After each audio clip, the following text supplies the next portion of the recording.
ये फिल्म माँ और बेटे के रिश्ते को निहायत खूबसूरती और गहराई के साथ पेश करती है। यही वजह है कि ये पोलिश फिल्म फेस्टिवल में अवार्ड भी जीत चुकी है, क्योंकि इसकी कहानी और पैगाम बिल्कुल घर घर की हकीकत जैसा है, यानी माँ बाप और औलाद के रिश्तों पर मबनी। ये एक ऐसी कहानी है जो आहिस्ता आहिस्ता आपकी सोच को बदलने लगी है। कहानी पोलैंड के एक छोटे से गाँव में बसने वाली माँ और उसके बेटे पैट्रिक के गिर्द घूमती है। गाँव की आबादी बहुत कम है, लेकिन इसके बावजूद ये एक मशहूर सियाहती मकाम माना जाता है। पैट्रिक के वालिद कहीं दूर मुलाजमत करते हैं, इसीलिए माँ और बेटा ज्यादातर अकेले ही जिंदगी गुजारते हैं। पैट्रिक शुरू से यहीं रहता आया है, इसी वजह से वो अक्सर खुद को तन्हा महसूस करता है। उसकी पूरी दुनिया सिर्फ उसकी माँ तक महदूद है। पैट्रिक अपनी माँ के साथ ही खेलता है, साइकिल चलाता है, तैरता है, झील के किनारे जाता है और मुख्तलिफ गेम्स खेलता है। उसकी जिंदगी में कोई और दोस्त शामिल नहीं। वो अपनी माँ के साथ गाँव के पास से गुजरने वाली ट्रेन के साथ रेस लगाता है और ये सरगर्मी उनके रोजमर्रा मामूल का हिस्सा बन चुकी है। पैट्रिक की सारी जिंदगी अपनी माँ के गिर्द ही घूमती है। पैट्रिक और उसकी माँ का रिश्ता बिल्कुल वैसा ही है जैसा हर बच्चे का अपनी माँ से होता है, मोहब्बत, कुर्बत और अपनायत से भरपूर। लेकिन ये सब उस वक्त बदलना शुरू हो जाता है जब गर्मियों की छुट्टियों में गांव में सियाह आना शुरू हो जाते हैं और बच्चे यहाँ पिकनिक मनाने पहुँचते हैं। चूंकि पैट्रिक बचपन से अकेले रहने का आदी है, इसलिए वो किसी से दोस्ती नहीं कर पाता और खुद को पहले से भी ज्यादा तन्हा महसूस करने लगा है। इसी दौरान वो ये भी महसूस करता है कि उसकी माँ अब तकरीबन हर रात घर से बाहर जाने लगी है। शुरू में पैट्रिक इस रवैये पर कोई खास रद्द-ए-अमल नहीं दिखाता, मगर आहिस्ता आहिस्ता हालात बदलने लगे हैं। अब तकरीबन हर शाम उसकी माँ को एक फोन कॉल आती है और वो पैट्रिक को अकेला छोड़कर घर से निकल जाती है। कभी वो पूरी रात वापस नहीं आती और कभी बहुत देर से लौटी है। वापसी पर वो कुछ वक्त पैट्रिक के साथ गुजारती है और वादा करती है कि अगला दिन पूरा उसी के साथ रहेगी। लेकिन अगली शाम फिर वही सूरत हाल, वही बहाना और फिर वही जुदाई। वक्त के साथ पैट्रिक शदीद तन्हाई का शिकार होने लगा है। उसके अंदर बेचैनी, एंग्जाइटी और डिप्रेशन बढ़ने लगता है, क्योंकि ना उसका कोई दोस्त है और ना कोई ऐसा जिससे वो दिल की बात कर सके। इसी दौरान एक दिन वो देखता है कि उसके पड़ोस में एक नई लड़की आई है जो शायद गर्मियों की छुट्टियां यहाँ गुजारने आई है। पैट्रिक उससे दोस्ती करने की कोशिश करता है, मगर वो टीनेज लड़की उसे कोई खास जवाब नहीं देती। एक दिन जब पैट्रिक की माँ फिर से बाहर जाने लगती है तो पैट्रिक गुस्से में आकर उसके कपड़ों पर जूस का ग्लास गिरा देता है। इस पर माँ नाराज हो जाती है और उसे डांट देती है, मगर वो ये नहीं समझ पाती कि उसका बेटा अंदर से कितना तन्हा और बेबस महसूस कर रहा है। वो पैट्रिक को नजरअंदाज करके कपड़े बदलती है और दोबारा अपने बॉयफ्रेंड से मिलने चली जाती है। पैट्रिक खामोशी से उसका पीछा करता है और देखता है कि उसकी माँ रोजाना एक ही आदमी से मिलने जाती है। इसी दौरान पैट्रिक की नजर सड़क पर अकेले घूमते हुए एक नन्हे से हिरन पर पड़ती है। ये मंजर एक अलामत बनकर सामने आता है। बिल्कुल पैट्रिक की तरह वो हिरन भी अपनी माँ से बिछड़कर अकेला रह गया है। ये लम्हा पैट्रिक के लिए बहुत तकलीफदेह होता है, जैसे उसे इस हिरन में अपनी ही झलक नजर आने लगी है। अगले दिन पैट्रिक हिम्मत जमा करता है और दोबारा इस नई लड़की माइका से बात करने की कोशिश करता है। इस बार दोनों के दरमियान थोड़ी गुफ्तगू होती है और आहिस्ता आहिस्ता दोस्ती का आगाज हो जाता है। माइका उसे बताती है कि उसके वालिदैन का तलाक हो चुका है और वो भी खुद को बहुत अकेला महसूस करती है। यूं पैट्रिक और माइका की दोस्ती आहिस्ता आहिस्ता गहरी होने लगी है। अब वो तमाम सरगर्मियां जो पैट्रिक पहले अपनी माँ के साथ किया करता था, जैसे साइकिल चलाना, स्विमिंग करना और झील के किनारे बैठकर वक्त गुजारना, अब वो सब माइका के साथ करने लगा है। माइका के साथ उसे अच्छा महसूस होने लगा है और उसकी तन्हाई और बेचैनी कुछ हद कम हो जाती है। वो अपना दिल का दर्द भी माइका के साथ बांटने लगा है और अब उसे अपनी माँ की कमी भी पहले जैसी शिद्दत से महसूस नहीं होती। अगले दिन पैट्रिक के घर वो औरत आ जाती है जिसके शौहर के साथ पैट्रिक की माँ का ताल्लुक चल रहा होता है। उस वक्त पैट्रिक की माँ घर पर मौजूद नहीं होती, इसलिए वो औरत पैट्रिक से कुछ कह नहीं पाती और अकेले बैठकर फूट फूट कर रोने लगती है। पैट्रिक एक समझदार बच्चे की तरह उसे खाने के लिए कुछ दे देता है। इसी शाम पैट्रिक के वालिद का फोन आता है और माँ बेटा दोनों उनसे बात करते हैं। पैट्रिक इस दौरान एक वादा भी कर लेता है। उसे लगा है कि शायद इस तरह उसकी माँ ज्यादा वक्त उसके साथ गुजारने लगेगी, लेकिन हकीकत में उसकी माँ पर इस बात का कोई खास असर नहीं पड़ता। पैट्रिक अब इतना परेशान हो चुका होता है कि वो अपनी माँ को बाहर जाने से रोकने के लिए मोटरसाइकिल की चाबियां तक छुपाने लगता है। वो हर मुमकिन कोशिश करता है कि उसकी माँ घर से ना जाए, मगर जवाब में उसे डांट, मार और झगड़े का सामना करना पड़ता है और इसके बावजूद उसकी माँ अपने बॉयफ्रेंड से मिलने चली जाती है। पैट्रिक झील के किनारे जाकर गेम्स खेलता है और माइका के साथ कुछ खुशगवार लम्हे गुजारने की कोशिश करता है,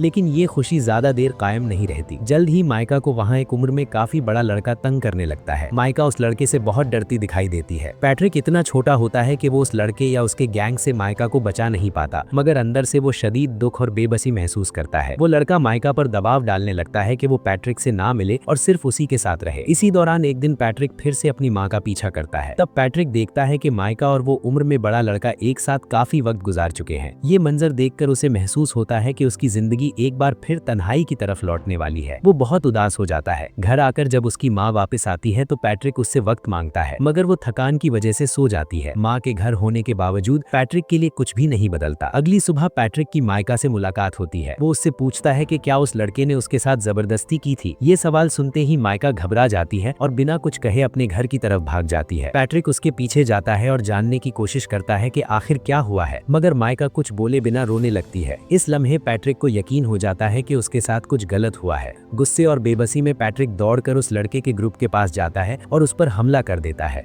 मगर एक छोटा सा बच्चा आखिर एक बड़े लड़के से क्या मुकाबला करता। वो लड़का उस पर हावी हो जाता है और पैट्रिक कुछ नहीं कर पाता। कुछ देर बाद माइका वापस आती है और पैट्रिक को समझाने की कोशिश करती है कि वो दोनों अच्छे दोस्त रह सकते हैं और उसे बात को दिल पर नहीं लेना चाहिए, लेकिन पैट्रिक अंदर से टूट चुका होता है। वो अब माइका से बात भी नहीं करना चाहता, क्योंकि वो पहले ही अपनी माँ के रवैये से शदीद दुखी था और अब माइका की वजह से भी उसे तकलीफ पहुंची थी। जज्बाती तौर पर वो मुकम्मल तौर पर बिखर जाता है। अपने गुस्से और फ्रस्ट्रेशन में वो माइका से तल्ख बातें कर बैठता है, जिससे माइका को भी दुख पहुंचता है और वो वहां से चली जाती है। पैट्रिक को बिल्कुल समझ नहीं आ रहा होता कि वो क्या करे। वो एक छोटा सा बच्चा था और इन हालात से निकलने का कोई रास्ता उसे नजर नहीं आता। ना उसकी माँ उसे सपोर्ट करती है, ना रहनुमाई देती है और ना उसके वालिद उसके साथ मौजूद होते हैं। उसी रात उसकी माँ रोती हुई घर वापस आती है। साफ महसूस होता है कि उसका अपने बॉयफ्रेंड से झगड़ा हुआ है या शायद दोनों के दरमियान ब्रेकअप हो चुका है। वो कई दिनों तक उदास रहती है, लेकिन पैट्रिक अपनी माँ को अपने करीब पाकर खुश होने लगता है। वो उसकी खूब देखभाल करता है और हर तरह से उसका ख्याल रखने की कोशिश करता है। इसी दौरान अचानक पैट्रिक के वालिद वापस आ जाते हैं। वो दोनों के लिए बहुत सारे तोहफे लेकर आते हैं। पैट्रिक को लगता है कि अब उसकी समर वेकेशन वाकई खास होने वाली है, क्योंकि उसके वालिद ने वादा किया होता है कि ये छुट्टियां सब साथ गुजारेंगे। कुछ दिनों तक वो तीनों एक खुशगवार फैमिली की तरह वक्त गुजारते हैं। पैट्रिक बेहद खुश होता है। उसकी तन्हाई का एहसास कम होने लगता है और उसकी बेचैनी भी कुछ हद तक कम हो जाती है। मगर एक रात खेल खेल में पैट्रिक के वालिद उससे सवाल कर लेते हैं कि क्या उनके जाने के बाद उसकी माँ किसी से मिलती रही है या रात को देर से घर आती है। पैट्रिक ने अपनी माँ से वादा कर रखा होता है कि वो उसका राज किसी को नहीं बताएगा, इसलिए वो खामोश रहता है और कुछ नहीं कहता। लेकिन पैट्रिक के वालिद को शक होने लगता है, क्योंकि उन्हें उसकी माँ के रवैये में वाज़ेह तब्दीली महसूस हो रही होती है। इसी दौरान वही औरत जो कुछ दिन पहले उनके घर आई थी दोबारा नजर आती है। इधर झील पर नहाने के बाद पैट्रिक को बताता है कि उसकी समर वेकेशन खत्म होने वाली है और वो वापस जा रही है। ये सुन के पैट्रिक को बहुत दुख होता है, मगर वो बेबस होता है और कुछ नहीं कर पाता। जब पैट्रिक घर वापस आता है तो वो देखता है कि वही औरत सीढ़ियों से नीचे आ रही है और उसका वालिद बाथरूम में बैठा रो रहा होता है। इसी लम्हे पैट्रिक को सब समझ आ जाता है। उसे एहसास हो जाता है कि उस औरत ने उसके वालिद को उसकी माँ के अफेयर के बारे में बता दिया है, क्योंकि वो उसी आदमी की पत्नी थी जिसके साथ पैट्रिक की माँ का ताल्लुक चल रहा था। इस सदमे के बाद पैट्रिक के वालिद फैसला कर लेते हैं कि वो अब यहाँ नहीं रहेंगे और वापस अपनी नौकरी पर चले जाएंगे। उन्हें लगता है कि शायद वो दोबारा कभी वापस नहीं आएंगे। पैट्रिक की माँ उन्हें रोकने की बहुत कोशिश करती है, मगर जब एतमाद टूट जाए तो किसी रिश्ते को जोड़ना आसान नहीं होता, खास तौर पर जब धोखा सामने आ चुका हो। आखिरकार पैट्रिक के वालिद वहाँ से चले जाते हैं।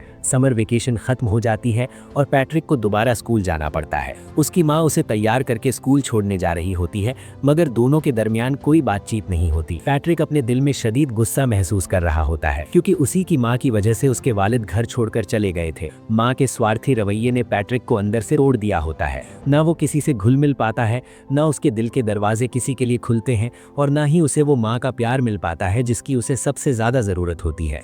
जब वो दोनों रेलवे लाइन पार कर रहे होते हैं तो माँ आगे बढ़ जाती है और पैट्रिक पीछे रुक जाता है। ये एक अलामती मंजर होता है जो दिखाता है कि जिंदगी में हम अक्सर खुद आगे बढ़ जाते हैं, मगर अपने बच्चों को पीछे छोड़ देते हैं। हमें ये एहसास भी नहीं होता कि कब कोई जज्बाती ट्रेन हमारे अपने स्वप्नों या रिश्तों को रौंद कर गुजर जाती है। माँ मुड़कर देखती है तो पैट्रिक को रुका हुआ पाती है। वो आती हुई ट्रेन को देखकर घबरा जाती है और बेइख्तियार रोने लगती है। इसी लम्हे उसे पहली बार एहसास होता है कि उसकी जिंदगी में असल अहमियत किसकी है।